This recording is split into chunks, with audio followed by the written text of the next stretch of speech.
Good morning, everybody. I'm glad to see everybody comes out here today and is going to join us for the 2013 Derry, Londonderry Chamber of Commerce State of the Region event. Boy, that was a mouthful, but we're going to get short of named towns for our introductions. So nonetheless, I'd like to thank everybody for coming out here this morning. I know it's school vacation week, people may make changes to their plans, and we appreciate that. My name is Bernie Ross. I am the chairman of the Government Connections Committee for the Derry Chamber and the Londonderry Chamber. And today we have kind of a nice program for you. We're lucky to have Governor Hassan with us, who will speak to us about the economic infrastructure and things going on in New Hampshire as it relates to our region. And we look forward to her speaking about that. I'd like to thank our primary sponsor, Enterprise Bank. They've always been a proud sponsor of our events, and we're glad to have them.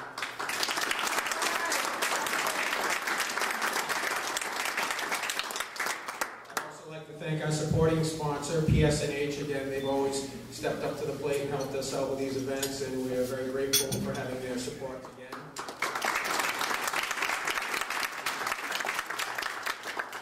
I'd like to thank New Hampshire Business Review and introduce who will be our moderator, Jeff Feingold, who's sitting here. The format for today is we should have index cards on the table. If we don't, we'll get them out. So after each speaker speaks, we also will have after the speakers speak, we'll have an opportunity where you can write out some index cards and push them to the end of the table. We'll go around and collect them, and Jeff will read the index cards and ask questions during our Q&A period, which you can follow, the format is here on the program. We also were lucky enough to have the town administrators from Derry and Londonderry, John Anderson and Bill Hart here today, so they'll be speaking a little bit later.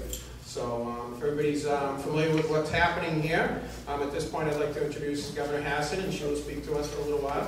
Thank you, Governor.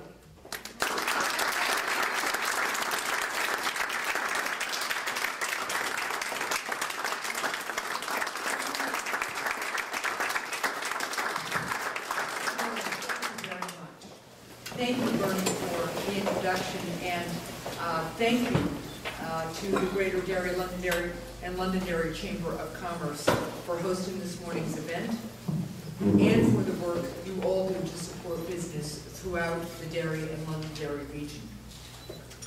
I'm glad to see that everybody's had the opportunity to eat breakfast here this morning.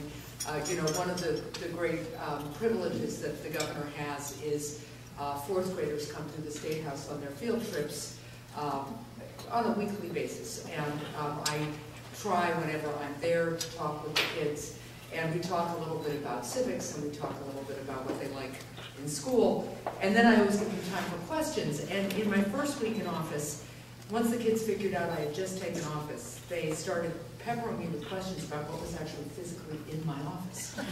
So, I said, well, there's a desk and there are chairs. This is so fun. Do you think I have anything, up on the walls yet?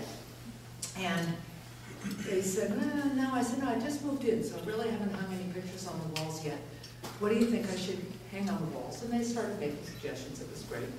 And I get to about the fifth suggestion. There's a little boy in the back who's been kind of squirming around. And I said, what do you think? He said, a picture of a sandwich. So I said to him, why a picture of a sandwich? He said, because I'm really hungry. So at that point, I dismissed that fourth grade class so that they could get lunch, and I'm just very glad he won't be distracted by hunger this morning. But I am very grateful to be here with you to discuss the state of the region and our state. We stand at the threshold of a really bright new future.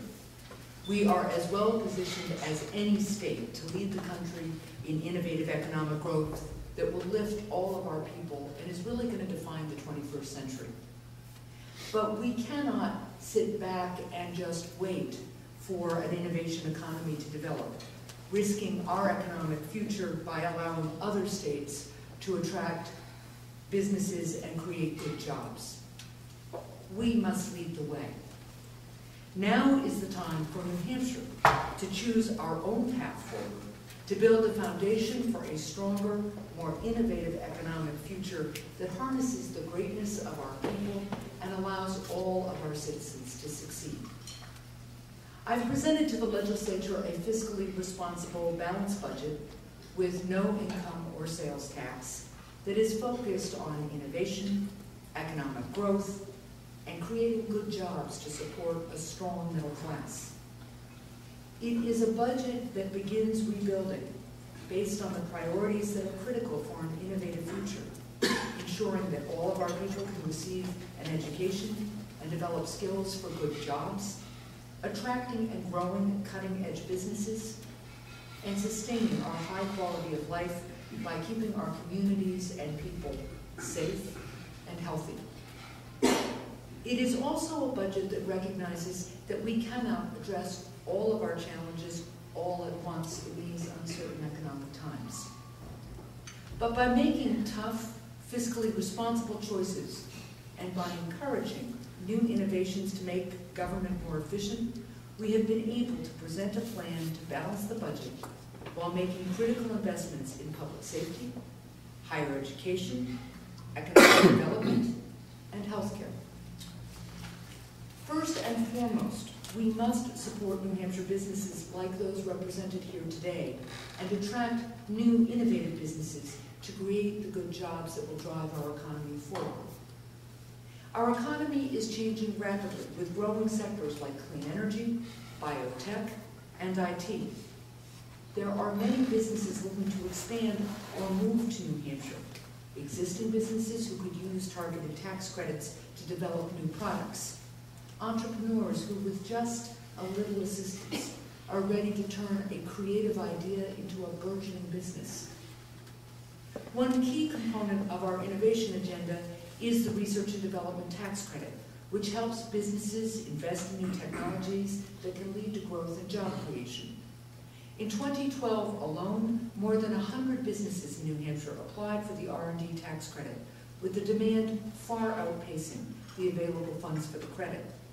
So I am happy to say that just last month I was joined by a bipartisan group of lawmakers and members from the business community to sign into law legislation that doubled the R&D tax credit and made it permanent. And a little bit more than, well, actually now about 3 weeks ago, I was proud to swear in Jeff Rose as the new leader of the Department of Resources and Economic Development. And our budget focuses on giving him more tools to do his job. I don't know if you know this, but we haven't been funding the position of Director of Economic Development for our state. Talk about sending the wrong message.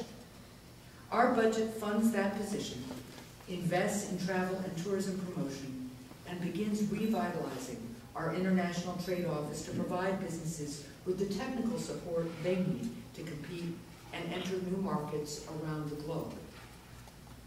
We also want to ensure that our business climate is attractive for our homegrown talent to start new innovative businesses here in New Hampshire. And so our budget funds incubators like the Innovation Research Center and the Green Launching Pad at UNH, which have helped numerous entrepreneurs get their businesses off the ground. Incubators can provide needed early funding and infrastructure, but most importantly, they offer basic support and advice to guide new businesses through the most treacherous early stages, leading to stronger companies and more jobs here in New Hampshire. But to help fill the jobs at our growing innovative businesses, we must ensure that our workforce is the strongest in the nation by making higher education more affordable and more accessible for all of our people. Nearly every business that I have visited across our state has told me that a skilled workforce is critical to their ability to grow.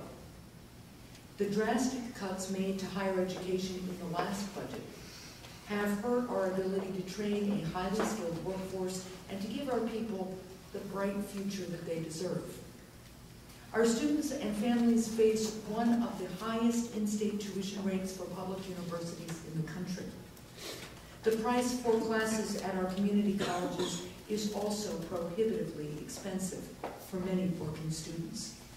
There's nothing like being at an assembly line in a plant, as I am from time to time, and having workers come up to you and say, you know, Governor, I've got this plan, I'm in enrolled at the community college, I'm going for my associate's degree, but I can only afford one course at a time because the per credit rate is so high.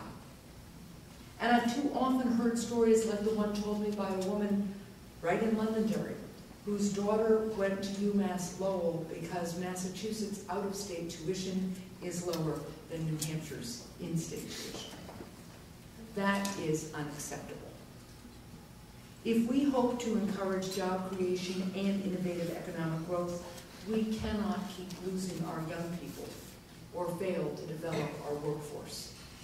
That's why our budget substantially restores the cuts made to our community college and university systems. Our budget brings the university system back to 90% of where it was before the cuts. And it fully restores funding for the community college system in the first year and adds $3 million of funding for that system in the second. In exchange, the leadership of both the community college and university systems has made it clear that they plan to freeze tuition for the next 2 years. But ensuring that our workforce is ready for the jobs of today and tomorrow also means that at each step along the way, New Hampshire's young people must be developing the skills, knowledge, and innovative thinking needed in a 21st century economy. Our budget protects our state's commitment to our public K-12 education system by maintaining existing funding under the adequacy formula, by increasing catastrophic aid, by increasing tuition and transportation assistance, and by fully funding the school building aid formula. Our budget also seeks to bring together teachers, local schools, higher education, and the business community to ensure a robust and rigorous education for all of our students, especially in the STEM fields of science, technology, engineering, and math, through engaging programs like FIRST Robotics, in order to better prepare our young people for careers in the innovation economy. But to truly seize the promise that innovation presents, we must also come together and take on one of our most difficult, long-standing challenges, and the issues that so many of you here today are working hard to address: New Hampshire's deteriorating transportation infrastructure. The American Society of Civil Engineers gives our roads a C-. Driving on roads in need of repair costs New Hampshire motorists $267 million a year in extra vehicle repairs and operating costs. That's $259 per motorist. The I-93 expansion and new Exit 4A project remains unfinished. I understand how important this effort is to the people of the Derry, Londonderry region. We know that there are businesses just waiting to grow and begin adding jobs, but they need us to finish the I-93 project to take these steps. And moving forward with Exit 4A will improve the local economy and the lives of those in the community by reducing traffic for commuters and commerce. In addition, hundreds of our bridges are on the so-called red list of bridges in critical need of repair, risking public safety and our economy. Right now, with the Sarah Mildred Long Bridge closed for emergency repairs and the Memorial Bridge still out of service for the second time this year, we have only one functional bridge crossing the Piscataqua River into and out of Maine, putting a strain on local commuters and our economy. Thankfully, this time the Long Bridge is still functional for boat traffic.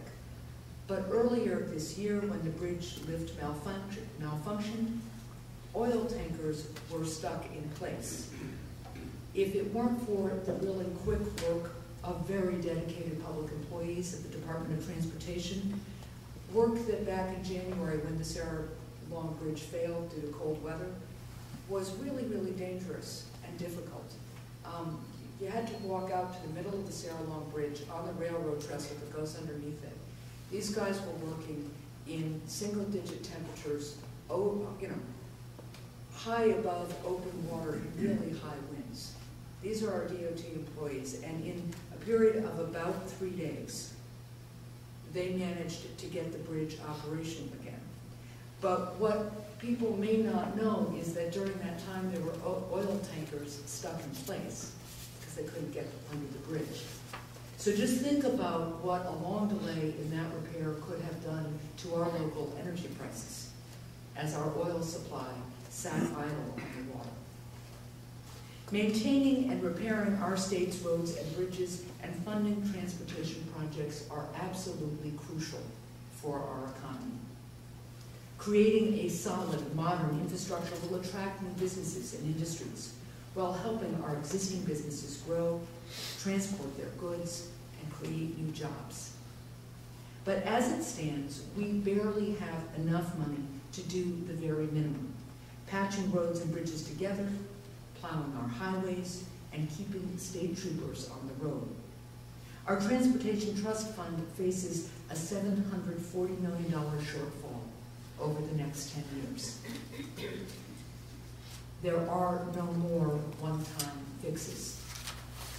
We must develop strategies for a long-term solution for both operations and road construction, and we must do it together, working towards a consensus solution.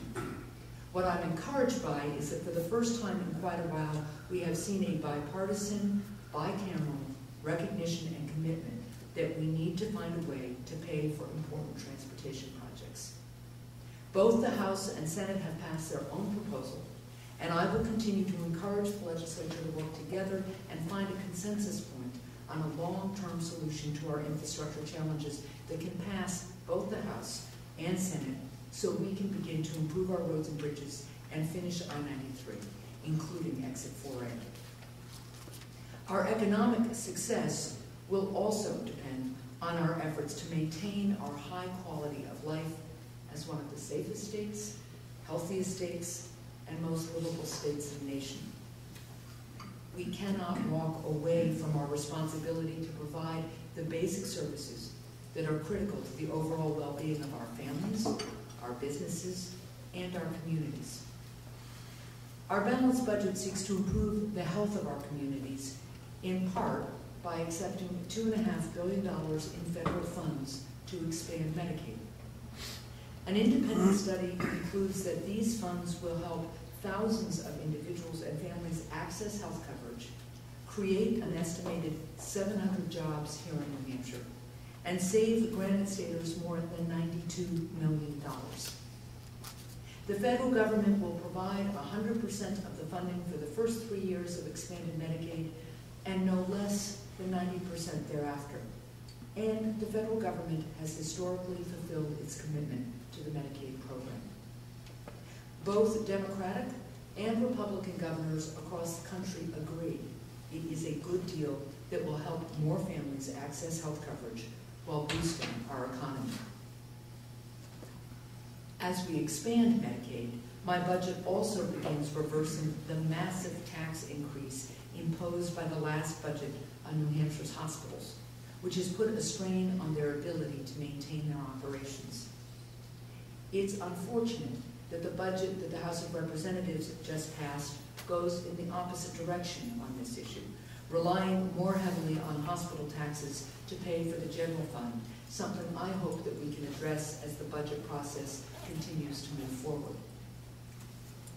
At the same time, it's important that as we move forward to make improvements in healthcare, it's important for hospitals to understand that they need to work with us in good faith to move into the Medicaid managed care program so that our Medicaid dollars are being used more effectively and outcomes for the patients who are covered by Medicaid are better. Supporting the health and well-being of all of our citizens also means ensuring that they can work, live, and raise their families in the safest possible communities. Our budget strengthens our public safety infrastructure, restoring funding for the Children in Need of Services, or CHINS program, putting 15 more state troopers on the road, and allowing us to continue 3 drug task force teams. And it works to address one of our most pressing public health challenges, the need to restore our mental health system. That's critical for the safety of the public and the health and well-being of individual responsible citizens. Each of us knows someone, a friend, a family member, a neighbor, who has suffered from mental illness. I get just about daily reports of the numbers of people who are waiting in our hospital emergency rooms for acute mental health treatment. And the numbers range from about 2 dozen to about 4 dozen people a day. And often the numbers include 10 to 15 children. There are children who are suicidal, who are stuck in emergency rooms for days because there is no place else for them to go. Dozens of people are waiting, as I said, for critical care. Without proper facilities or treatment, some of these people have been restrained or even sedated. Some leave without care at all, often putting themselves and those around them at risk of harm. That's simply not the kind of state we are. Our budget resumes efforts to repair our mental health system, helping move forward with implementing the state's 10-year mental health plan by phasing in changes with a systematic approach that will strengthen all aspects of mental health care in our state and move us towards more community-based care. And while this won't solve all of our challenges facing our mental health system, it is beyond time that we make real and meaningful investments in helping those in desperate need of care.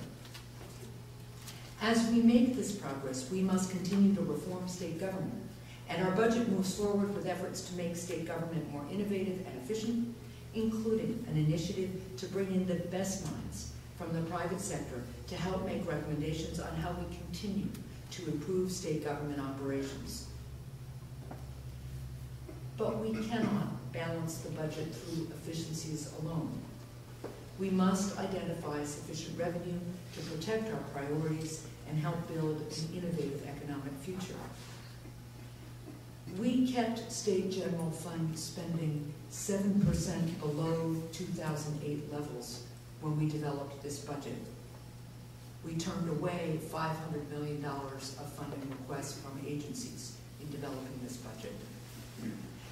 But even at that low level, there is not sufficient revenue to do the basics. That's why to fund our most pressing priorities, especially higher education and mental health, my budget includes $80 million from licensing one high-end, highly regulated casino. I want to thank Senators Roush and D'Alessandro and Morse for their leadership on this critical issue. A high-end casino would bring a significant economic boost, creating more than an estimated 2,000 jobs during construction and 1,000 long-term jobs, while attracting new businesses and economic development. And the revenue from one casino would mean tens of millions of dollars that can be used to strengthen our economy and invest in our priorities, such as freezing tuition, strengthening our infrastructure, and improving our mental health system, as well as funds to address social costs like substance abuse and gambling addiction. With Massachusetts moving forward with 3 casinos, we can no longer pretend that expanded gambling isn't coming to our communities. It is, and if we don't act, revenues from New Hampshire's residents will fund Massachusetts' needs, while we still bear the social costs. Estimates show that if we do nothing, Massachusetts casinos will cost our state about $75 million a year in lost rooms and meals revenues and social costs. So I believe we should move forward with our own plan for one high-end casino that will allow us to address social costs and us to invest in our priorities while at the same time protecting New Hampshire's brand as a family-friendly state with a great outdoor economy. And we shouldn't forget that the people of our state strongly support a casino. UNH's latest Granite State poll found that nearly 2/3 of voters are in favor of a casino, and that support cuts across party lines and across all regions of the state. This is an approach to funding our priorities that the people of New Hampshire support, just as they support meeting our basic needs as a state. Without the $80 million from one casino, we have seen that some of the most important priorities that we have are at risk of being cut. In fact, the budget that the House of Representatives passed demonstrates the negative impacts of a budget without the revenue from the casino. The House budget relies on hospital taxes to fund the general fund. It cuts university system funding, jeopardizing our ability to freeze tuition. It cuts building aid to local schools. It makes across-the-board cuts to the Department of Health and Human Services that could result in cuts to services. The House has only just begun to consider the casino bill, which is why it made these cuts. But their budget makes clear that they recognize the problem with their changes, and their budget includes language directing funds to be restored if expanded gambling passes. So that's what's at stake in Concord right now. The true risk we all face is the risk of letting our economy fall behind and allowing the good jobs and growing businesses of the innovation economy to develop somewhere else. Our fiscally responsible budget plan is a difficult budget with difficult choices and shared sacrifice. But it is a balanced budget that relies on conservative revenue growth and responsible decisions. Most importantly, it is a budget that refocuses our state on the priorities that are critical for driving innovation and strengthening our economy, building a strong, highly skilled workforce ready for 21st century jobs, supporting and attracting growing businesses, and providing the basic support and services that keep our people safe, healthy, and productive. I believe the approach we have taken puts our state on the right path and will help set the foundation to build a more innovative economy, an economy with more good jobs that can support a growing middle class, and an economy where all of our citizens can share in our success and our prosperity. I hope you'll reach out to your legislators and to my office with your ideas as the process moves forward.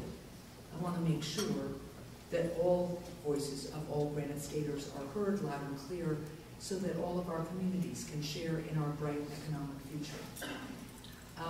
I am reminded from time to time of what a great opportunity lies before us, as well as significant challenges. I read biographies from time to time as a way to try to remind myself of our history. And in recent months, I've been reading Washington, Adams, Jefferson, Hamilton, a little bit of Andrew Jackson.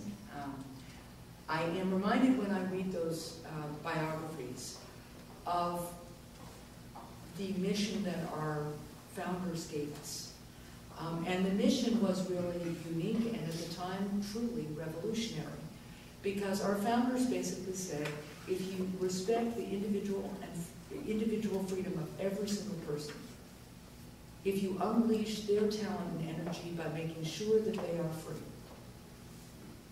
nothing can stop you because you get stronger.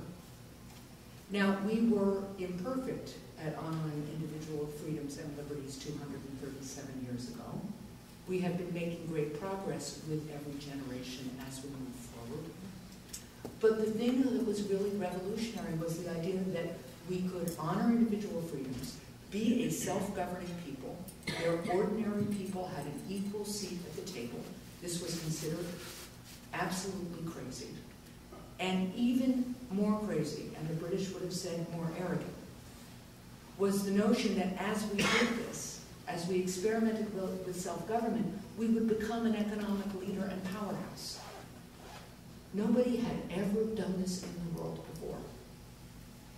That's what continues to be at stake in our country. We engage more and more people with every generation. We bring people in from the margins to the heart and soul of our democracy, and every time we do, we get stronger. And that's the opportunity we have again here in New Hampshire, to rededicate ourselves to the very notion that we are the best self-governing state in the country. Nobody else has 424 legislators earning $100 a year for 1.3 million people. We have the largest state legislature with the smallest staff in the country. And yet we work. We do it because all citizens engage, because we're an all hands on deck state. So that's what the next few years are about for us. We've been through a tough economic time. We're beginning to come back. So I will ask all of you, as I have asked every citizen I meet, to re-engage. Many of you already do so much, I know, but engage in the process. Learn what's at stake. Make your voices heard. Reach out to your friends and neighbors and ask them to do the same thing, because we can't afford to ignore our challenges and just hope that an innovation economy will develop. It's not going to simply appear, but there will be no stopping us if we lead the way. So thank you very, very much for your invitation this morning, for your attention, and I look forward to your questions.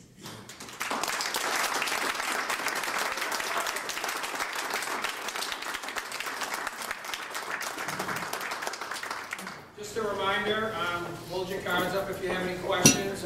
Jeff, again, fine goal getter of New Hampshire Business Review, can start us off with some questions, and we'll run around and collect them. We're running a little bit behind, but we'll still do 10-15 minutes of Q&A, so thank you, Governor. Just 1 second, Governor. Let's go through all these. Well, you have a double your own, that's so Yeah.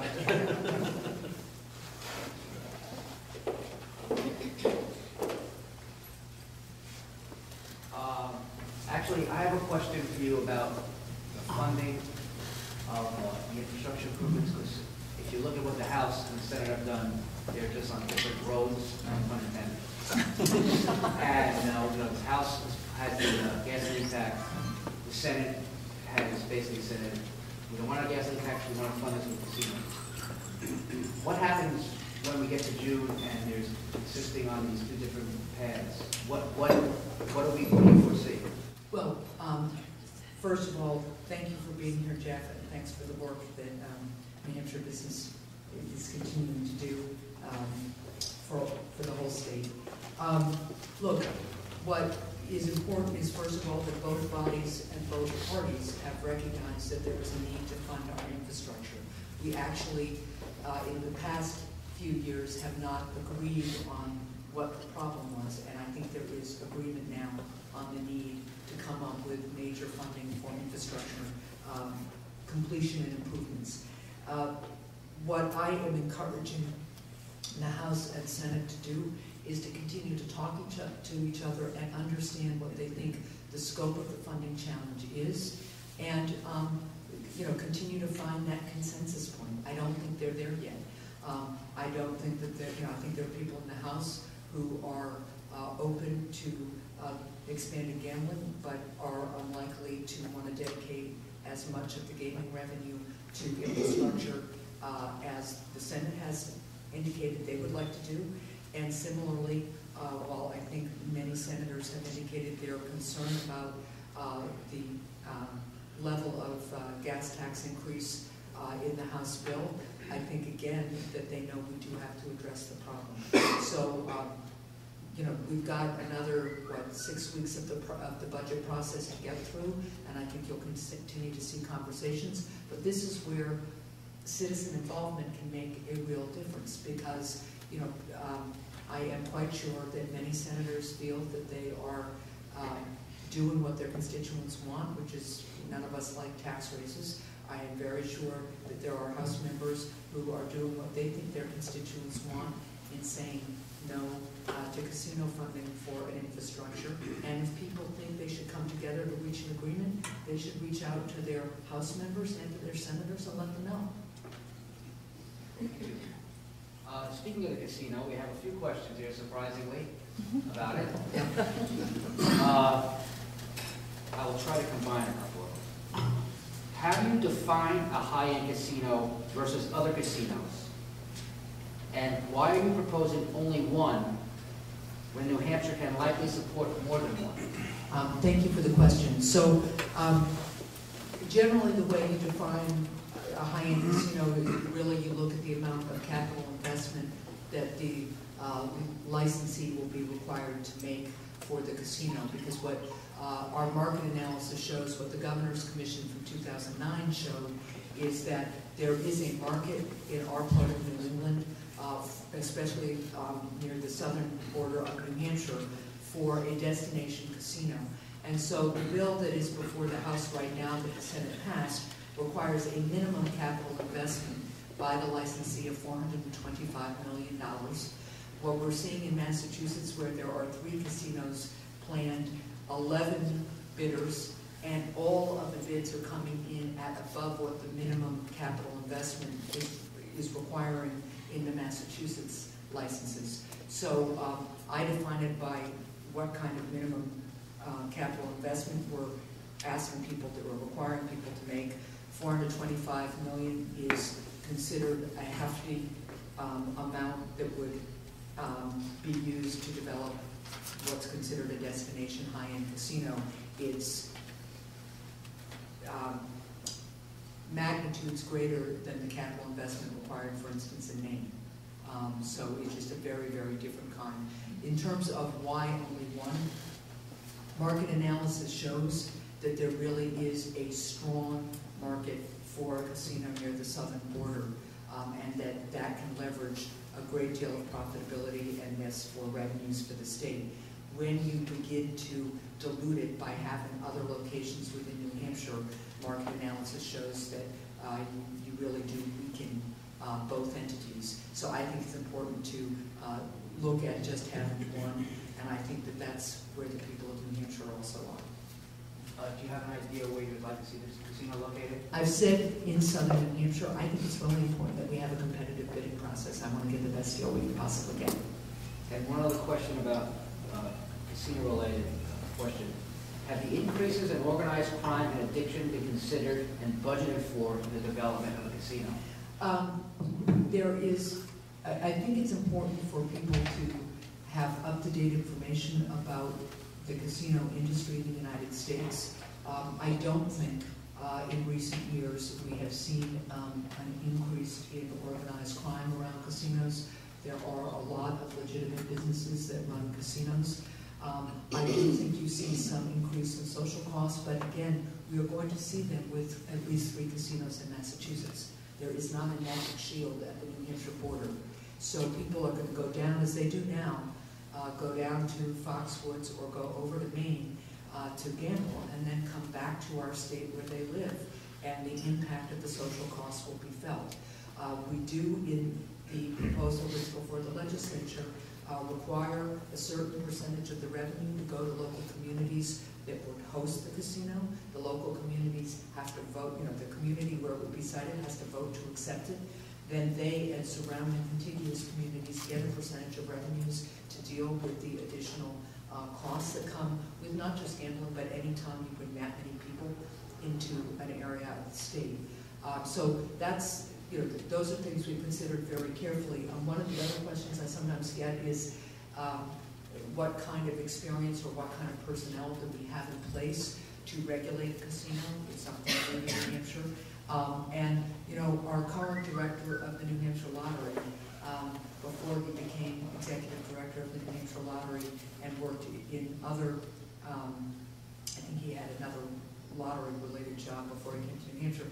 Before that, he was the prosecutor against organized crime for years.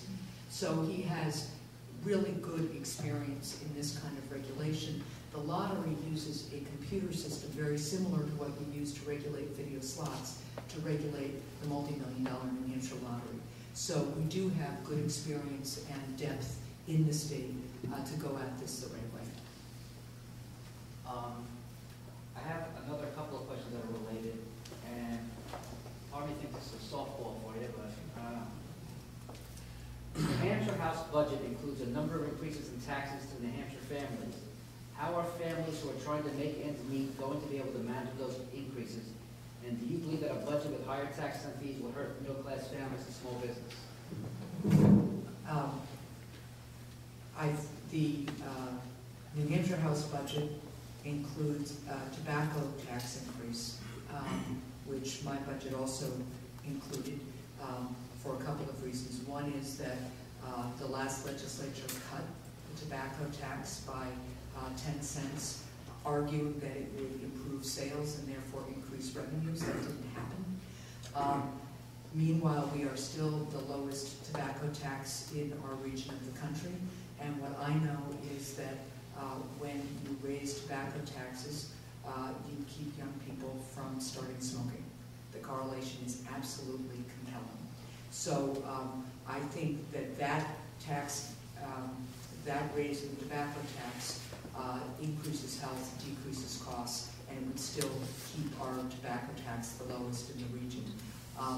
I also, I have to ask the questioner about what other tax increases they're talking about, because I'm unaware of other tax increases in the budget.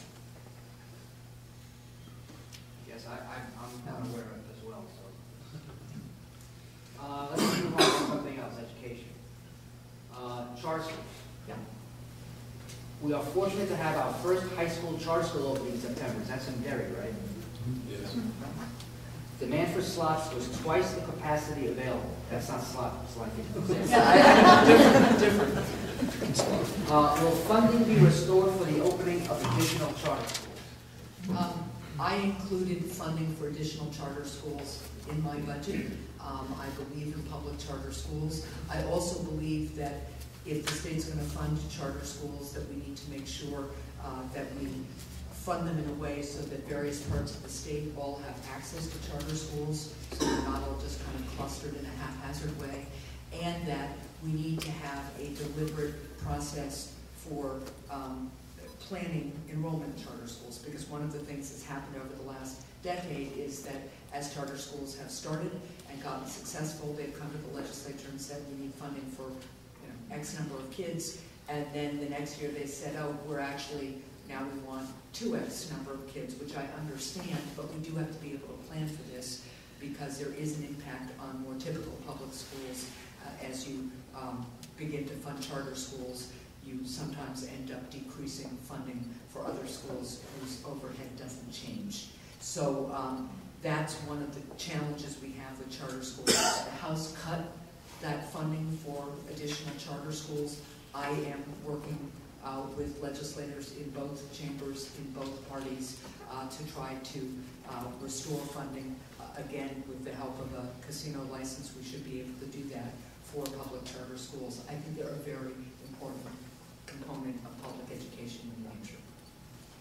Okay, I have one more question from a card, unless someone else has any. You can send them up to me, and I have one other question to ask. Yeah. But this one is about cyber terrorism. What steps is the state taking to ensure that businesses continue to protect their customers' private and confidential information? It's a terrific question. We obviously are taking steps within the state's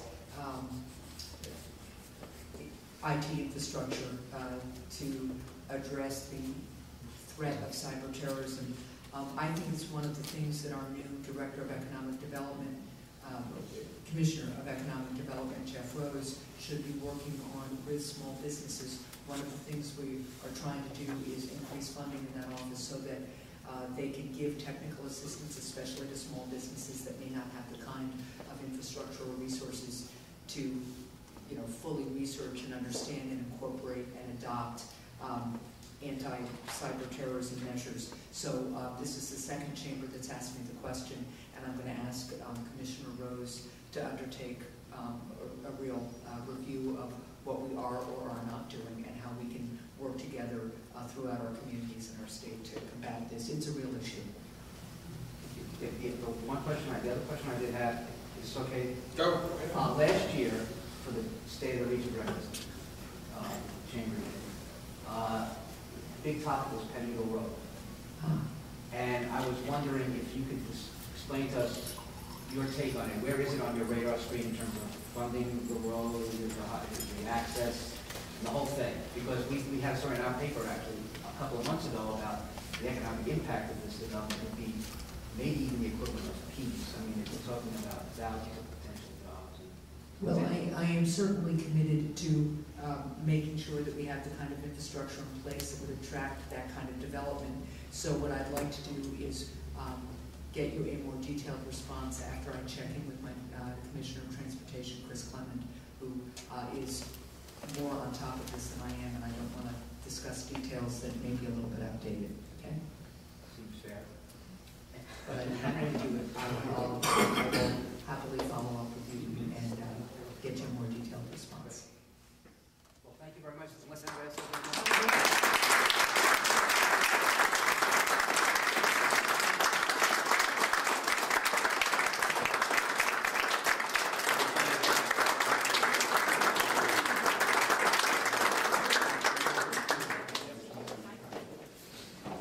I'd like to introduce the Town of Derry Administrator, John Anderson, who will speak for 10 minutes. When we do the Q&A with the index cards, we'll follow up at the end with Bill and John to answer some questions. And if people want, feel free to do a show of hands, to raise your hands if you have questions, rather than having to write out index cards to kind of move that along a little bit. So, thank you, and here's John.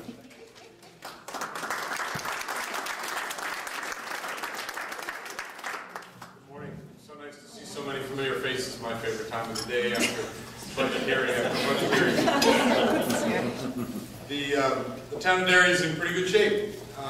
I have proposed a budget that we're working through with the council right now, along with my department heads who are here today, George Klauber, our fire chief, Frank Giles, our chief financial officer, and George Siris, our planning director, that increases, we're allowed to go up 22 cents roughly under the tax cap that Derry operates under.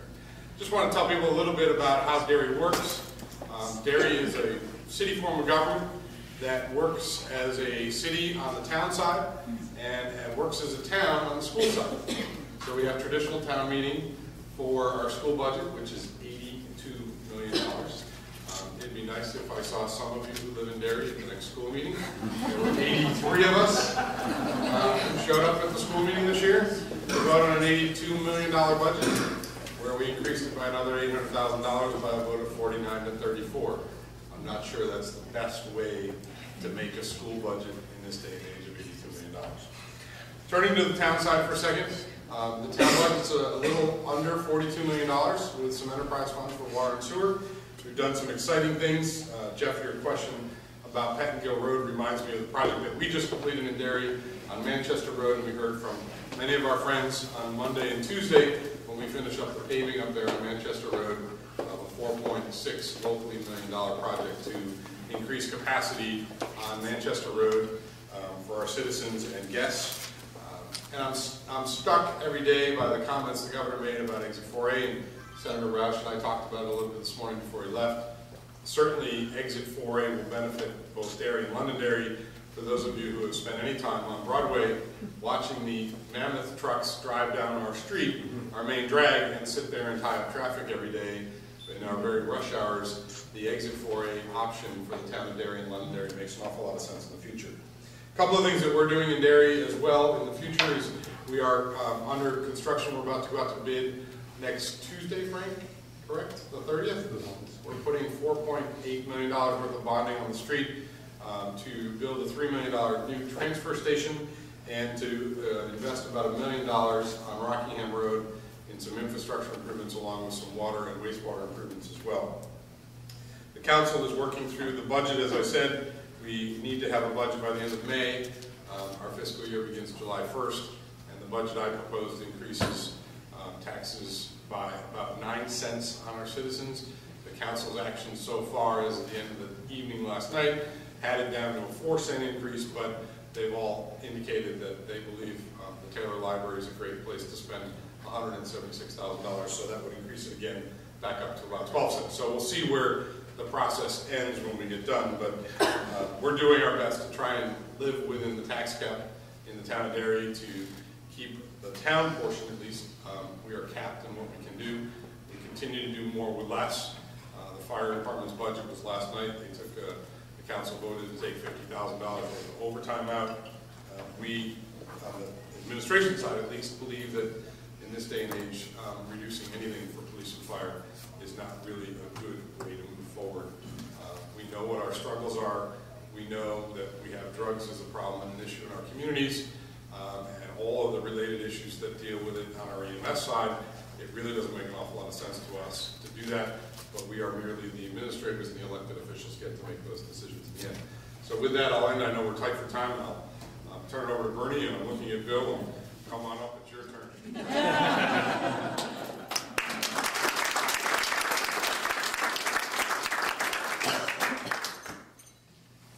Good morning. Thanks for the opportunity to come.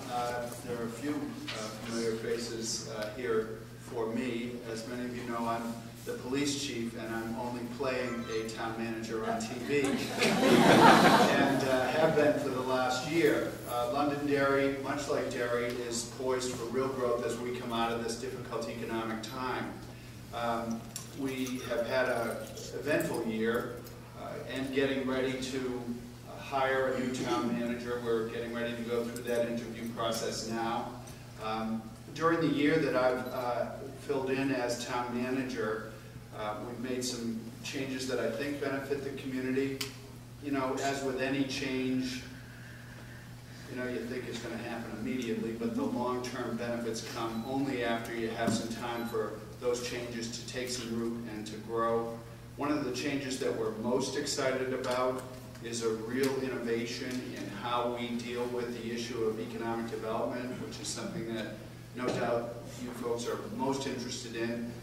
Under Cynthia May's leadership, who's our planning manager, we put together a plan to outsource our economic development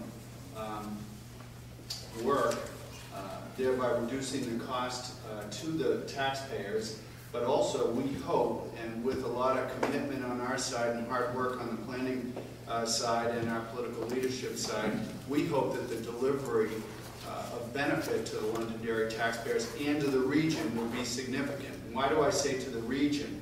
Well, Londonderry is located along with Derry 10 miles north of the border. We're 35 miles from Boston, and the most significant medical and educational and high-tech community in the world.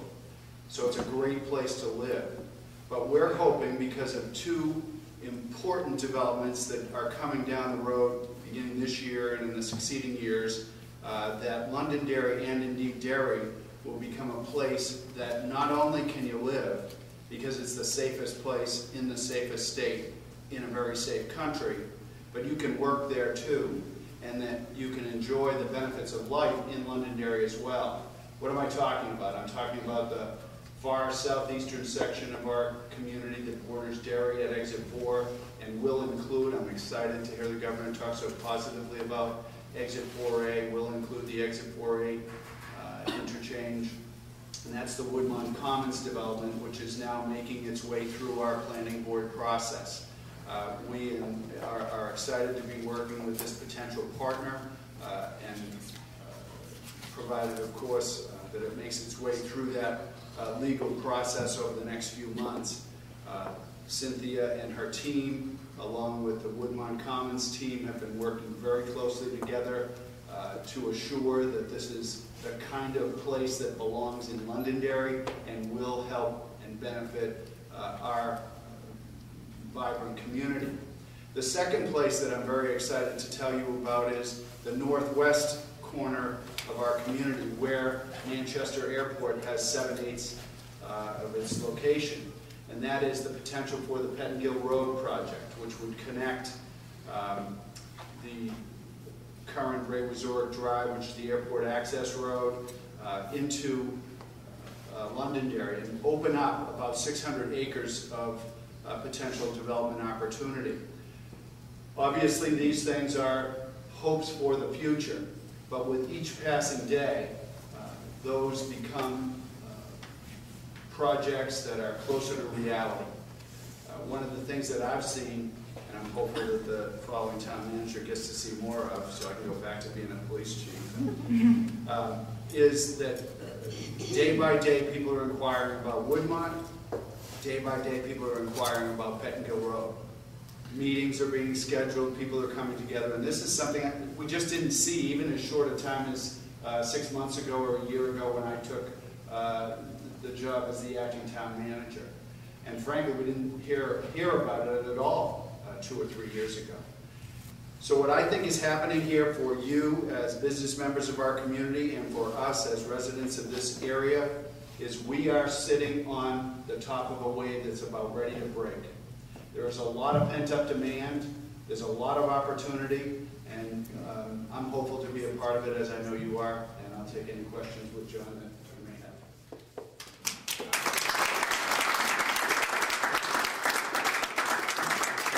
let's do a Q&A now. You can raise your hands if you have a question and address which town administrator is for. And hopefully you guys can repeat the question. It's pretty small.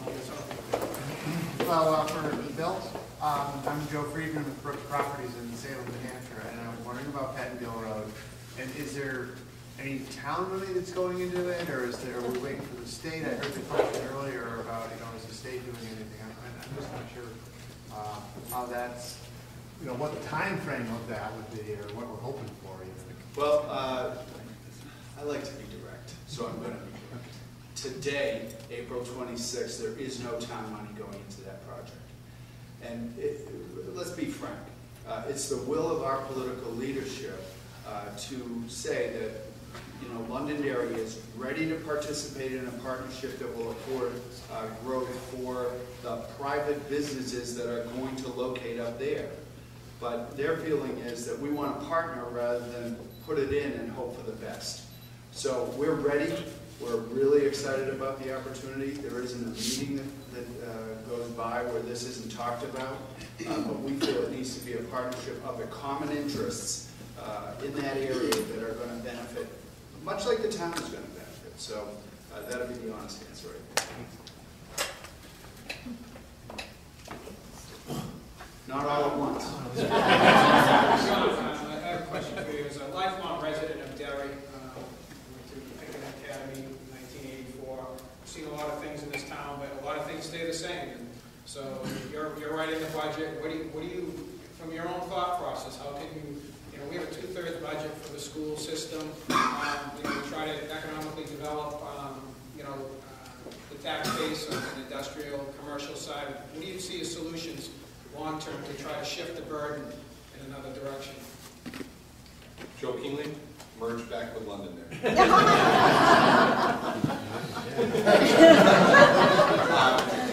If you look at the commercial industrial mix in Londonderry versus Derry, we're about 85% residential and 15% commercial industrial. Londonderry is about 60-40. They do very similar things, but I wouldn't be a pessimist, I would be an optimist. I had a call the other day from a young family, just starting out, husband and wife, just got married, and they want to move to Derry because of the school system in Derry. And I'll dispel a common myth. It is not Pinkerton Academy that's driving the school rate. It's not the K-8 system that's driving the school rate. It's all the kids that are driving the school rate. We do an excellent job in Derry of educating our kids. If you look at the numbers, we're about a student-teacher ratio of something like 15-1. You're not going to find that in many communities in the United States. We do an excellent job. We need to do a better job of how we manage ourselves in terms of raising that money. I joked a little earlier about 83 people made the decision about $82 million. The administrators made a recommendation for a budget that was $800,000 less than what the town meeting floor raised. Is that the best way to make sausage, if you will? I don't think so. There are better ways out there. The town and the school continue to work together every day. We're going to continue to work together as we move forward to try and make it better, but the silver bullet isn't there to fix the answer, Bernie. But if we put the two towns together, all problems are solved. We're going to continue to work with Bill. I worked with his predecessor very well. We'll continue to work with whoever they choose in Londonderry and all of our surrounding communities to do just that. Where we can share services, we will share services where it makes sense. We continue to squeeze every day. We work with technology. The town of Derry, on the town side at least, we've lost something like 25 people in staff in the last 4 years. We continue to be asked to do more with less every day. I know that it's the same in Londonderry, so I'll stop there. Yeah, I guess I'd echo some of the things that John said. We also partner with the neighboring communities in terms of mutual aid agreements and in terms of regionalization of some services that are appropriate for that sort of thing. We also work very closely with schools, the Londonderry school system, and in trying to find those efficiencies in government and partner up where we can. I want to say this, and I'm certain, absolutely certain the same is true about Derry. One of the great things about New Hampshire is there is no better value for your dollar. Let me repeat that. Not one, go to Kmart, go anywhere. There is not a better value for your dollar than government service, town delivery. It's well run, efficient, and delivers great service at every level. It shows in the fact that while we've flattened in our growth, people still want to come to live here in Derry, Londonderry, southern New Hampshire area, because it's safe, because there's great opportunity and a well-educated workforce. No better value for your dollar. And that's kudos to John and folks like that. Hi, I'm Lisa Whittemore. I'm a newly elected state representative from Londonderry. I'm one of the supporters of the proposed gasoline tax, which would be 4 cents a year for the next 3 years. One of the benefits of the gasoline tax is that it's not only resting on Londonderry and other New Hampshire residents, but also every out-of-state license plate we would see in the summertime coming up would have to stop at some point at a gas station and give us a boost. The goal of that funding is in part to fund the widening of 93, and I was wondering if you could talk a little bit about what you would see if that project were able to finally come to completion. Well, the widening of 93 benefits Derry and Londonderry. It affords us a better opportunity, building on that which exists already, to relate better with Boston, which is a great economic engine. And it also allows us for growth in one of our major industries, which is tourism. We talked a little bit about the 4A project and the development of Woodmont Commons. In my judgment, and I'm no planner, and really I'm hopeful that the Patriots trade the second round picks too, and that's about all I'm expert on.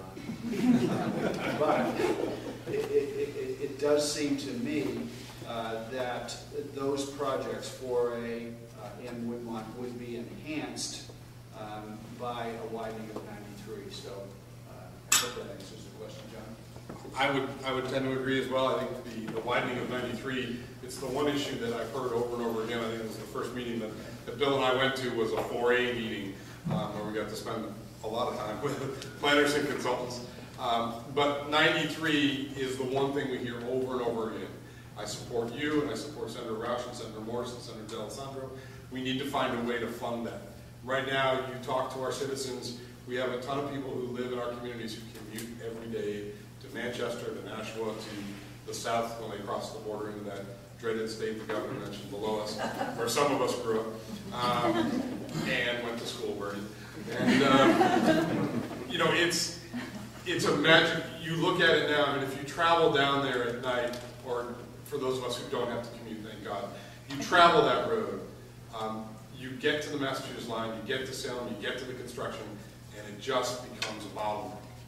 And we have seen both of our communities flatten out in our growth over the last 10 years. We haven't seen the phenomenal growth that we had seen for the decades before that, which is probably a good thing because now we can plan a little better for it in a slower, controlled way.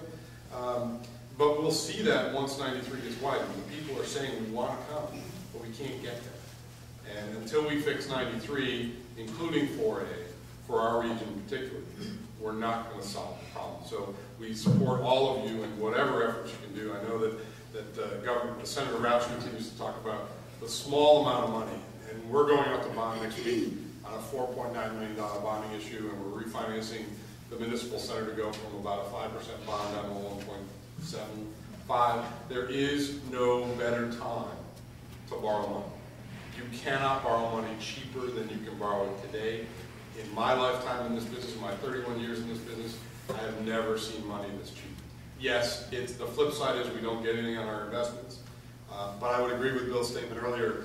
We do not, I mean, I came from a state where I would have paid what I pay in real estate taxes and income tax. Then I would have paid real estate tax. And then I would have paid sales tax on every single personal item that I would have bought.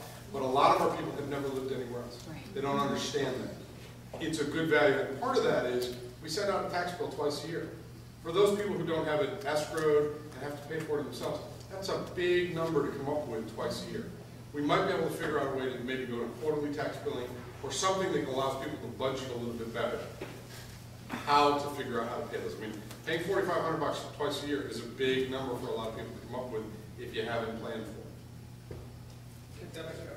I'm glad you brought that that up. So I just have to say that in Londonderry, we're about to go to debit cards and credit cards for every transaction. Oh. Exciting.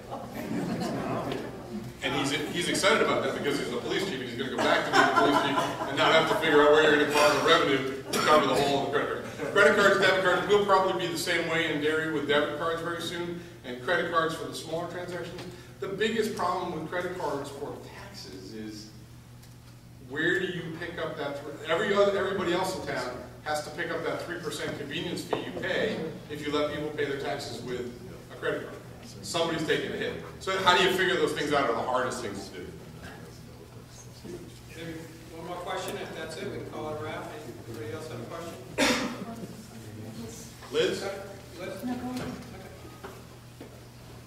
Who's gonna? Somebody? All right, I'll Yes, ask. sir. Hi, Elizabeth Barak with PSNH. I would like to ask you, gentlemen, and I'm glad you mentioned history, and because you have an historic resource and a historical connection there, and that's great. But I think the more pressing issue is what's going on with the state retirement fund. John, I had asked you about that, and you had said we don't have a choice, and I didn't understand what you were saying. We, in Derry, municipal employees, all municipal employees except for me, are in the state retirement system. So when the state retirement system changes the formulas that they use for funding, which they did 6 months ago, Frank, and reset the rates for 2013 and 2014, we saw a downshift to us, not a downshift, we saw an increase in those rates for our employees in the retirement system of about $680,000 for FY14 coming up. It's a lot of numbers, but the bottom line is we provide a retirement benefit to our employees. I know that those in the legislature are looking at moving it to a defined benefit plan, looking at other options, but right now we're stuck with what it is, and that $680 increase in cost to the town of Derry was more than the entire allowed increase under the charter for the tax cap in Derry, which was $660,000. So obviously we had to cut other places to make up for that money. Short answer, I'll be happy to give you more later. Yeah, just to follow on your last comment, in Londonderry the same thing happened. The cost of health insurance and the cost of retirement benefits for municipal employees. Just so we're clear, when we talk about municipal employees, I'm really glad to say this, those are the same people who captured the terrorist. Just so we're clear about who we're talking about.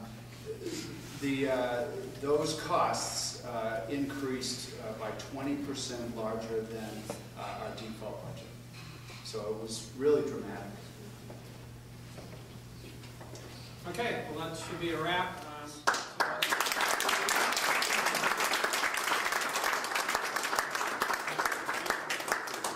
At this time, I'd like to introduce Stacey, the Executive Director of the Derry Londonderry Chamber. She'll have some closing remarks for us. We just have like 2 more minutes of your time. I think she'll get you out of here. Thank you, Stacey. Thanks, Bernie. I will be very brief. I know you all have places to be. I just want to, again, thank our speakers, Governor Hassan, John Anderson, and Bill Hart for being here this morning.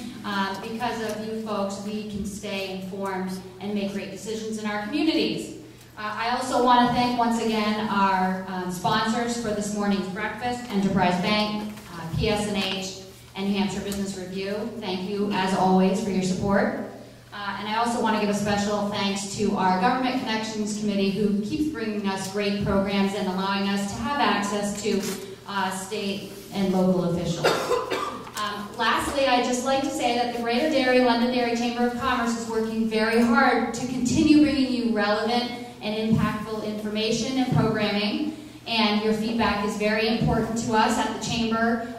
So please, if you like this morning's event and like to see more of it, or if you have suggestions for other events and topics, please, please, please get in touch with us at the Chamber. On the back of the program this morning, there is contact information, including telephone number and email address for us, and I look forward to hearing from all of you with your suggestions. So have a fantastic weekend. Once again, thanks for coming.